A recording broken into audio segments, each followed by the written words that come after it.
right? Number 20, the mass of living organism in a lake is defined to be the biomass of the lake.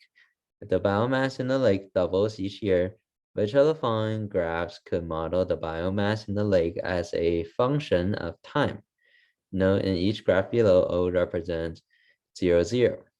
Okay, so they told us the biomass in the lake will double each year.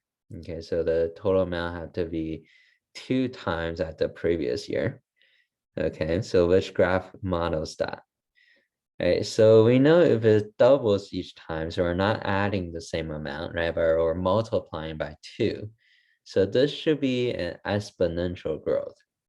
Okay, so we're looking for an exponential growth.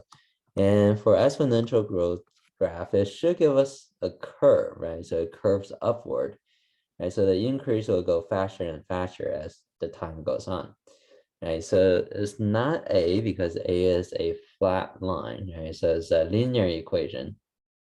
Well, it's a straight line, not a flat line, but a straight line, right? So this is a linear equation. So if we're adding the same number each time, that would be A, okay? But that's not what we have here, right? It's definitely not D because D is a flat line, so there's no change, right?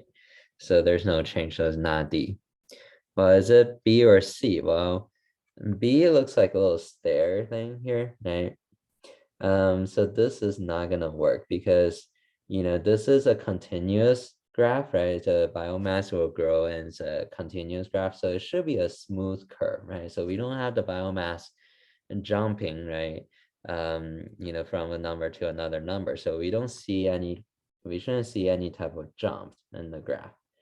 Okay, so the best answer here had to be C. So this models an exponential growth, so it kind of curves upward from the starting point. It grows faster and faster as time goes on. So that's exponential growth. Right? So for 20, letter C should be our answer.